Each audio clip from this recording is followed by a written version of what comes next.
मैं कस्तूरी के पीछे चलता रहा। तकरीबन 20 गज चलने के बाद हम एक पुल पर पहुंच गए। नाले पर सड़क वाला पुल वहां से तकरीबन 200 गज दूर था। ये तंग सा आरजी पुल पैदल आमदोरफ्त के लिए बनाया गया था। हम तेज तेज कदमों से उस पुल पर चलते रहे और वस्त में पहुंचकर रुक गए। यहाँ नाला ज्यादा गहरा था और पानी के तेज बहाव की आवाज साफ सुनाई दे रही थी। मैंने रेलिंग पर झुककर अपना बोझ नीचे फेंक दिया।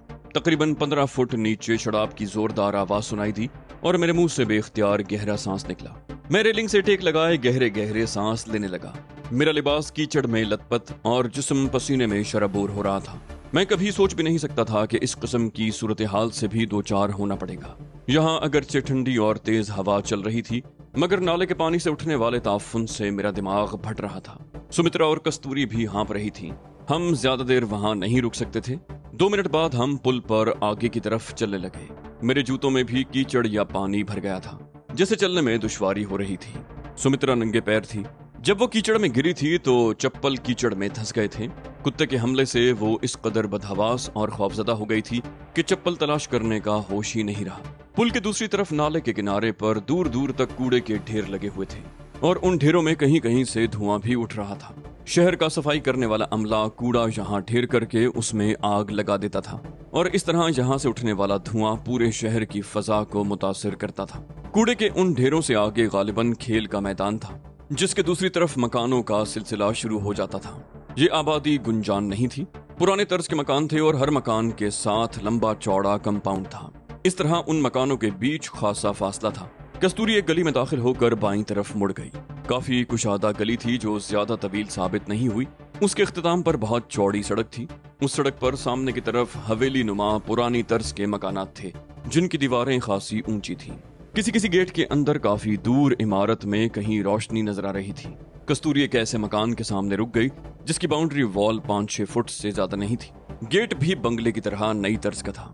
बाउंड्री वॉल के दूसरी तरफ लातादाद दरख्त थे और उन दरख्तों के पीछे वो इमारत तारीकी में डूबी हुई थी। गेट के सामने रुककर कस्तूरी ने चाबियों का गुच्छा निकाला और फिर एक चाबी मुंतखब करके ज़ेली दरवाजा खोलने लगी। हमारे अंदर दाखिल होने के बाद उसने गेट बंद कर दिया। दरख्तों के दरमियान बजरी की वो रवेश खासी तवील थी जिसके इख्तिताम पर वो हवेली नुमा इमारत थी जो ज्यादा बड़ी नहीं थी। पोर्च में बाईं तरफ बिल्कुल आखिर में कोई गाड़ी भी खड़ी थी। मैंने कस्तूरी की तरफ झुकते हुए सरगोशी में कहा, यहाँ कोई है क्या? कस्तूरी ने कहा, नहीं। तुम्हें शुबा क्यों हुआ? मैंने कहा, वो गाड़ी? कस्तूरी बोली, वो शर्मिला की है, लेकिन इस्तेमाल के काबिल नहीं रही। अरसे से यहाँ खड़ी है। तुमने ये तो सुना ही होगा कि राजे महाराजे अपनी शान बढ़ाने के लिए अपने दरवाजे पर हाथी बांधा करते थे। हाथियों का दौर तो अब गुजर चुका है, उनकी जगह गाड़ियों ने ले ली है। तो ये समझ लो कि शर्मिला ने भी अपनी शान बढ़ाने के लिए ये खटारा यहाँ खड़ी कर रखी है। देखने वालों पर कुछ रोब तो पड़ता है। बातें करते हुए उसने पोर्च वाला दरवाजा भी खोल दिया था। वो कुछ देर तक दीवार टटोलती रही, फिर चट की हल्की सी आवाज उभरी और वो जगह रोशन हो गई। ये एक कुशादा राहदारी थी जिसके इख्तिताम पर एक मुख्तसर सा हॉल था। कस्तूरी बत्ती जलाकर हमारी तरफ देखे बगैर आगे बढ़ गई और हॉल कमरे में पहुंचकर भी बत्ती जला दी। इतने में हम भी उसके करीब पहुंच गए। कस्तूरी ने मुड़कर हमारी तरफ देखा और दूसरे ही लम्हे उसके हलक से कह कहे उबल पड़े। एक लम्हे को मुझे शुबा हुआ कि कहीं उसका दिमाग तो खराब नहीं हो गया, लेकिन ये कह कहे लगाने की वजह मेरी समझ में आ गई। मैंने सुमित्रा की तरफ देखा। उसका लिबास तो कीचड़ में लथपथ था ही, हाथ मुंह और चेहरा भी लिथड़ा हुआ था और गालिबन ऐसी ही हालत मेरी भी थी। यूं तो कस्तूरी का लिबास और हाथ भी कीचड़ आलूद थे, मगर उसका चेहरा बचा हुआ था। मैंने कहा, अब मुझे अपने आप से घिन आने लगी है, मुझे बाथरूम का रास्ता बताओ। कस्तूरी मुझे एक कमरे में ले आई और बाथरूम के दरवाजे की तरफ इशारा कर दिया। बोली, तुम अपना हुलिया दुरुस्त कर लो, मैं सुमित्रा को दूसरे बाथरूम में ले जाती हूँ। वो कहते हुए कमरे से बाहर चली गई। मैंने कमरे का दरवाजा भी बंद नहीं किया और बाथरूम में घुसते ही कपड़े उतार कर फेंक दिए और शावर खोल दिया। बाथरूम का दरवाजा भी खुला ही रहने दिया था। मैं काफी देर तक शावर के नीचे खड़ा रहा। बदन पर से कीचड़ बह जाने के बाद मैंने इधर उधर देखा और साबुन उठाकर जिस्म पर रगड़ने लगा। मैं तकरीबन आधा घंटा शावर के नीचे खड़ा रहा और फिर पानी बंद करके इधर उधर देखने लगा। बाथरूम में शीशे के दरवाजे वाला एक कैबिनेट भी था जिसमें मुख्तलिफ अक़साम के लोशन, क्रीमें और स्प्रे रखे हुए थे। उनके साथ ही तौलिया स्टैंड भी था, मगर उस पर तौलिया नहीं था। मैं बाथरूम से निकल आया और बेड पर बिछी हुई चादर उठाकर जिस्म पर लपेट ली और कमरे से बाहर आ गया। सामने वाले कमरे का दरवाजा खुला हुआ था और बत्ती जल रही थी। मैंने अंदर झांक कर देखा, कोई दिखाई तो नहीं दिया, अलबत्ता बाईं तरफ बाथरूम से सुमित्रा और कस्तूरी के हंसने की हल्की हल्की आवाजें सुनाई दे रही थी। मैं हॉल कमरे में एक सोफे पर बैठ गया। तकरीबन आधे घंटे के बाद वो दोनों उस कमरे से बरामद हुई। दोनों ने शर्मिला बाई के कपड़े पहन रखे थे। शर्मिला गालिबन खासी सेहतमंद किस्म की औरत थी, क्योंकि सुमित्रा के जिस्म पर वो कपड़े खासे ढीले लग रहे थे। मैंने एक हाथ से अपना कंधा दबाते हुए कहा, लाश का बोझ उठाए रहने से मेरे कंधे दुखने लगे हैं। लगता है जिंदगी में उस कमबख्त को वजन बढ़ाने के सिवा कोई और काम ही नहीं था। थकन दूर करने के लिए इस वक्त चाय की शदीद तलब हो रही है, लेकिन जाहिर है यहाँ ऐसी कोई चीज नहीं मिल सकती। कस्तूरी बोली, मिल सकती है। शर्मिला मेरी तरह लाउबाली नहीं है। वो घर में हर चीज का बंदोबस्त रखती है ताकि जब वापस आए तो कोई परेशानी ना हो। लेकिन मैंने कहा, लेकिन क्या? वो बोली, चाय पाउडर की मिलेगी। मैंने कहा, इस वक्त तो बगैर दूध के भी मिल जाए तो बड़ी बात होगी। कस्तूरी हॉल के बाईं तरफ एक दरवाजे में गायब हो गई। सुमित्रा मेरे सामने दूसरे सोफे पर बैठ गई। उसके चेहरे पर अब भी खौफ के हल्के से साए थे। वो खामोश बैठी मेरी तरफ तकती रही। 15-20 मिनट के बाद कस्तूरी चाय बनाकर ले आई और फिर चाय के साथ बातों का सिलसिला शुरू हो गया। हम इस सूरत हाल पर तबसरा कर रहे थे जिससे अभी गुजर कर आए थे। मैंने कस्तूरी की तरफ देखते हुए कहा, दयाल शंकर की लाश मिल गई तो सबसे पहला शुबा तुम पर होगा। पंडित राम अवतार को मालूम है कि वो तुम्हारे पास आया था और तुमने उसे बताया था कि वो मेहमानों को छोड़ने के लिए स्टेशन पर गया हुआ है, और जब लाश मिलेगी तो। कस्तूरी ने कहा, यह बात सिर्फ राम अवतार जानता है कि दयाल शंकर मेरे पास आया था, और मैं जानती हूँ कि राम अवतार जैसे शख्स की जबान कैसे बंद रखी जा सकती है। मैंने कहा, हाँ वो तो मैं अच्छी तरह जान गया हूँ, लेकिन वो बात क्या है? मेरा मतलब है वो काम जिसके लिए तुमने हमें पनाह दी है। कस्तूरी ने कहा, वो काम भी उस हरामी से मुताल्लिक है। फिर वो सुमित्रा की तरफ देखने लगी। शायद वो उसके सामने कुछ कहते हुए झिझक रही थी।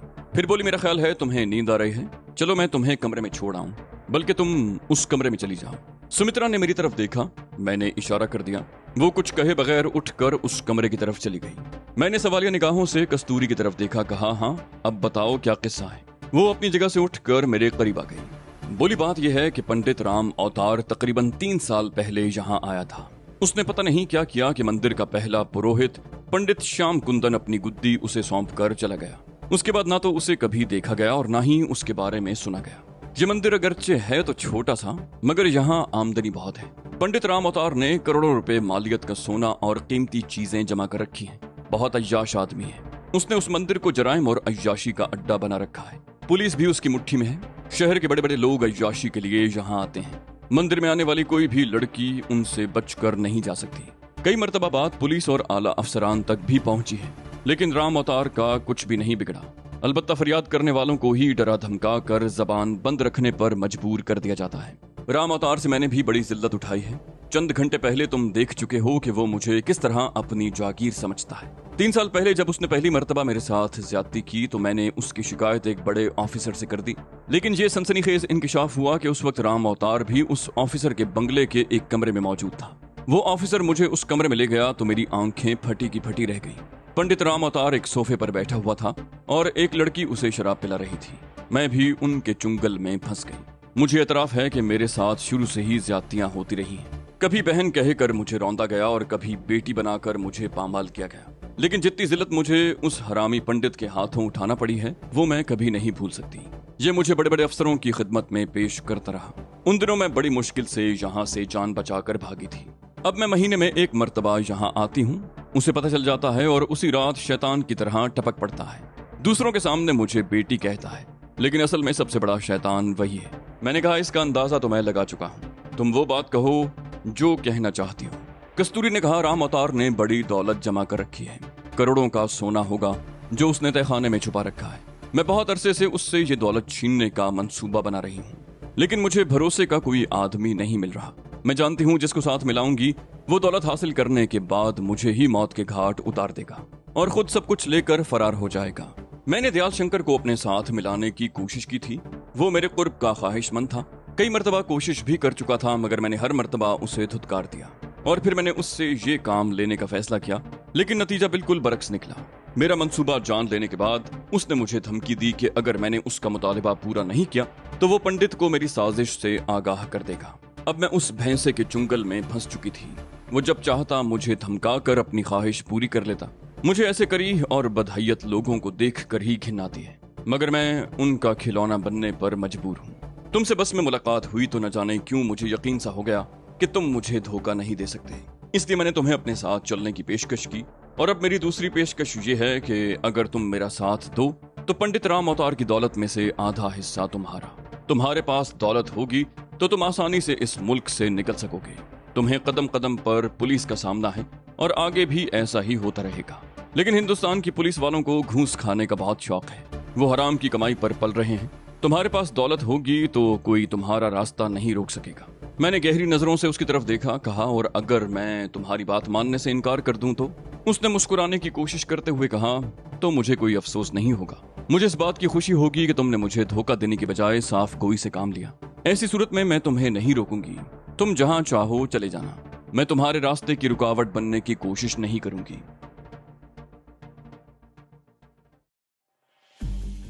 सुबह का अखबार मेरे लिए बहुत सी तशवीश आमेज खबरों से भरा हुआ था। उस रोज हम 10 बजे तक सोते रहे थे।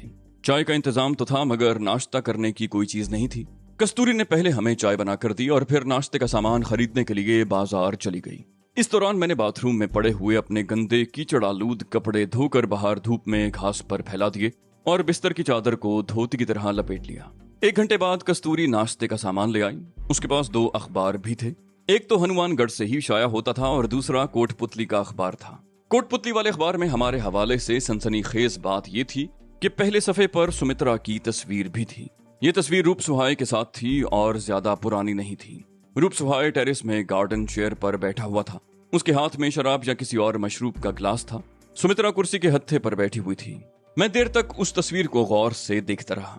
मैं चूंकि सुमित्रा के साथ रहता था, एक तवील अरसे से हमारा साथ था, इसलिए मैंने तस्वीर में सुमित्रा को पहचान लिया था। लेकिन मेरे ख्याल में किसी आम आदमी के लिए जिसने जिंदगी भर पहले कभी सुमित्रा को न देखा हो, ये तस्वीर देखकर उसे पहचान लेना आसान न होता। उस अखबार ने एक बार फिर मेरा माजी खंगाल डाला। माउंट अबू से कोटपुतली तक की सारी तारीख दोहरा दी थी और सुमित्रा के बारे में भी ये इंकिशाफ किया था कि वो दरअसल मेरी ही साथी थी, जो किसी तयशुदा मंसूबे के तहत 3 महीने पहले कोटपुतली आ गई थी और रूप सुहाय के साथ रह रही थी।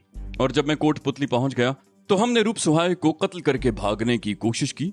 रूप सुहाय तो बच गया, लेकिन मेरी साथी रत्ना फरार की कोशिश में पुलिस के हाथों मारी गई। अखबार में रत्ना की लाश की तस्वीर भी थी।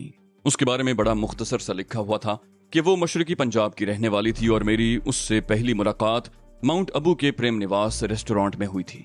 उसके बारे में और भी बहुत कुछ लिखा हुआ था जिसमें ज्यादातर मुबालगा आराई थी।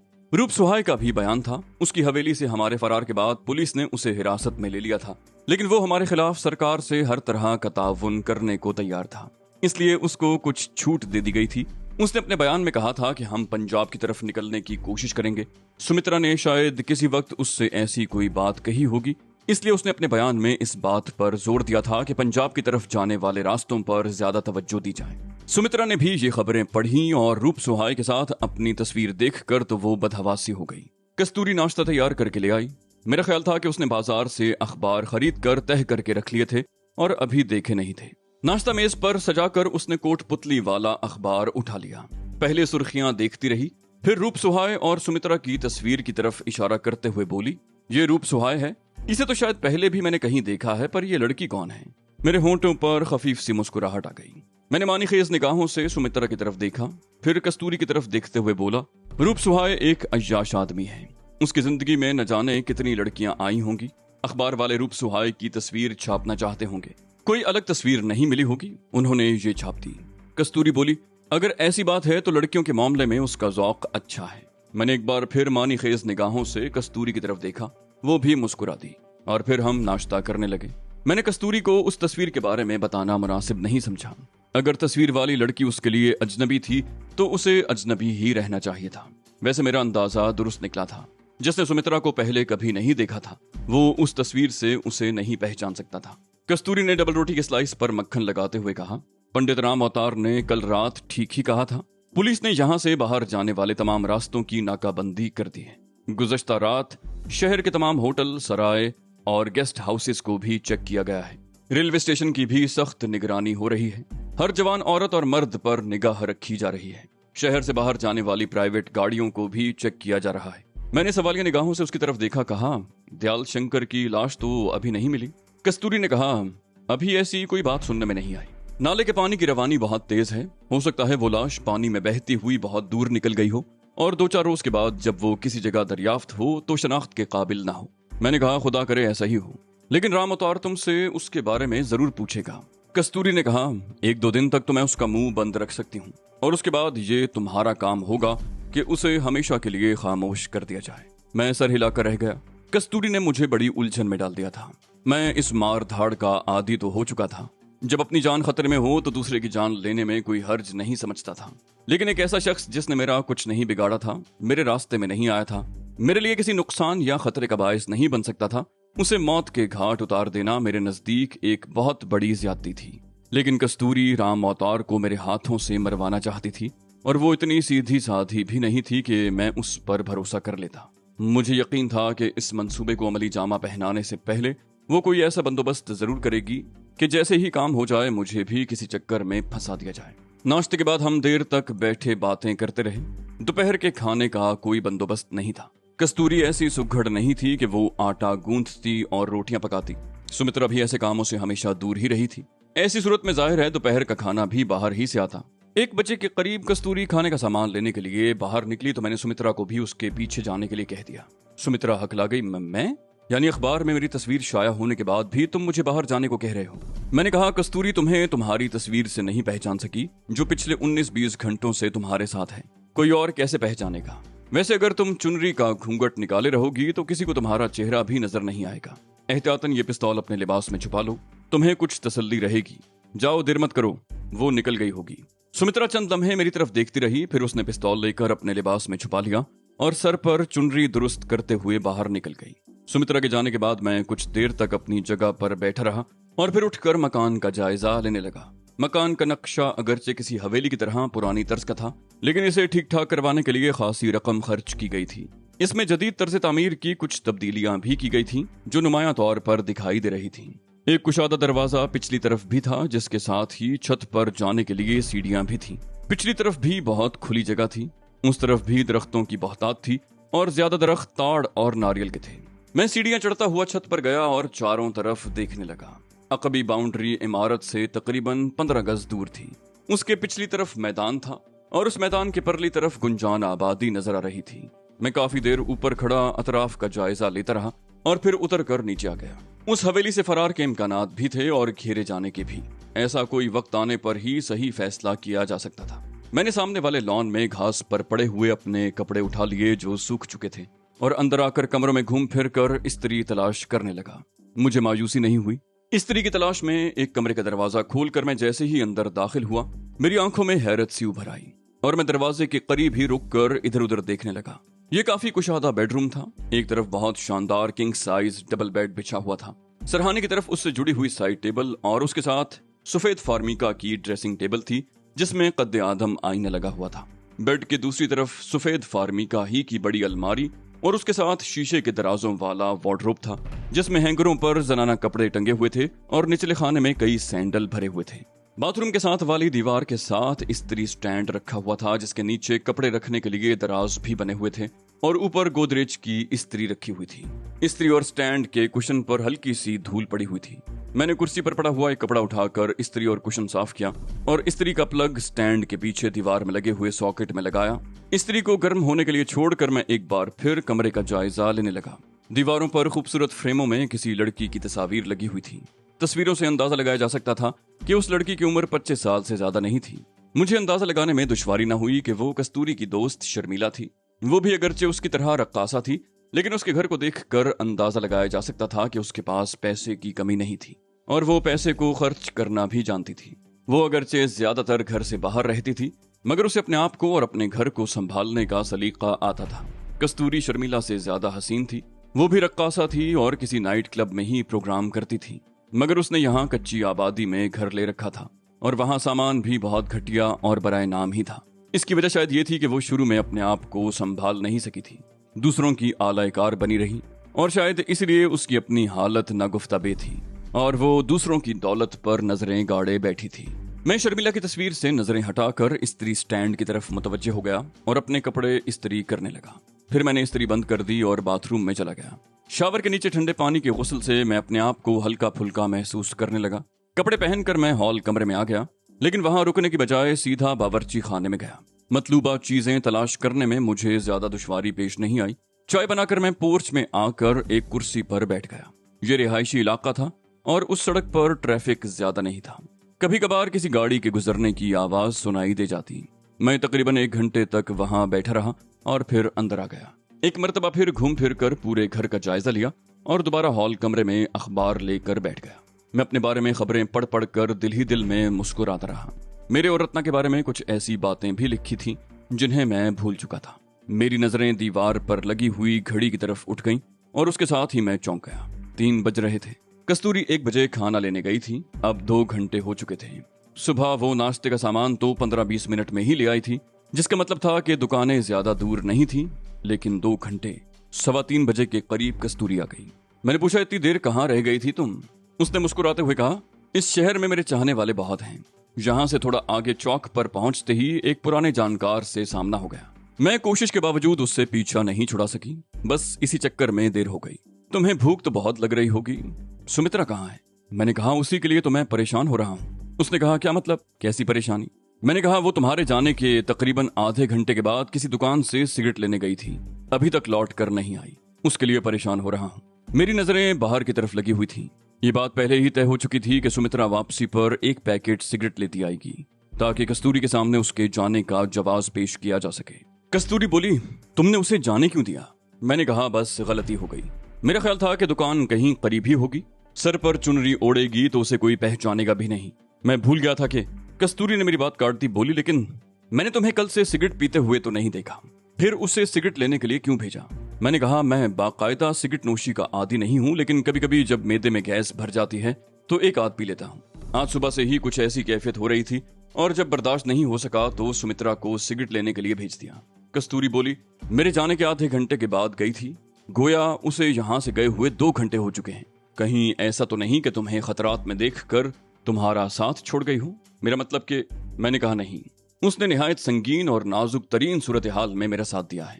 मैं ऐसा सोच भी नहीं सकता कि वो मुझे छोड़कर भाग सकती है। कस्तूरी ने कहा, अगर तुम्हें उसकी वफादारी का इतना ही यकीन है तो अब मुझे भी शुबा होने लगा है, कहीं वो किसी के हत्थे न चढ़ गई हो। पुलिस वाले औरतों को भी रोक रोक कर पूछगिछ कर रहे हैं।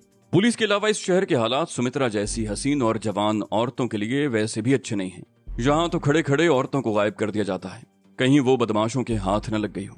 मैंने एक बार फिर घड़ी की तरफ देखा। 3:45 बज रहे थे। अब वाकई मुझे परेशानी होने लगी थी। सुमित्रा को कस्तूरी के 5-10 मिनट के बाद आ जाना चाहिए था, लेकिन आधा घंटा ज्यादा गुजर गया था और फिर 4 बजे के करीब सुमित्रा को बाहर वाले गेट में दाखिल होते देखकर मैंने इत्मीनान का सांस लिया। वो तेज तेज कदम उठाती हुई अंदर आई। उसका जिस्म पसीने में शराबोर हो रहा था। मैंने कहा, कहाँ रह गई थी तुम? मैं तो परेशान हो गया। तुम्हें करीब की किसी दुकान से सिगरेट लेने के लिए भेजा था और तुम मौसम का लुत्फ उठाने के लिए लंबी सैर पर निकल गई। उसने सिगरेट का पैकेट निकाल कर मेज पर फेंकते हुए कहा, लानत हो ऐसे मौसम पर। पैकेट भी पसीने में भीगा हुआ था। कस्तूरी ने कहा, तुम हाथ मुंह धो लो, मैं खाना गर्म करके ला रही हूँ। तुम्हारे इंतजार में हम भी भूखे बैठे हैं।